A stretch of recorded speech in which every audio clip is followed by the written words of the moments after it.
Sa kulungan, sumalubong ng bagong taon ng isang gwardya na nagpaputok ng kanyang baril. Nakatutok si Rafi Tima.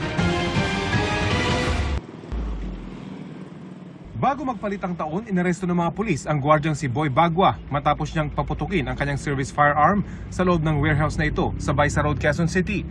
Isang beses lang daw siya nagpaputok, pero sapat na yun para isumbong siya ng mga kapitbahay. Nakita po namin tong suspect na nakasukbit pa sa tagiliran niya yung barel.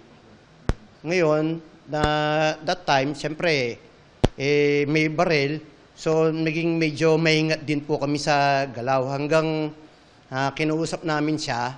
Ano naman po siya?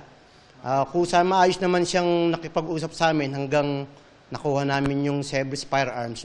Ipinatago na raw ng kumpanyang naturang service firearm, pero kinuha pa rin ng suspect nang tanungin kung bakit kinuha at ipinutok pa rin niya ang baril.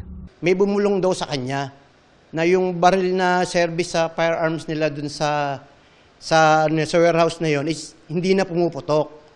So dahil under influence nga po siya ng alcohol, siguro na na-attempt siya, pinaputok niya. Mahaharap ang gwardya sa kasong paglabag sa batas laban sa Indiscriminate Discharge of Firearms at Comprehensive Firearms and Regulations Act.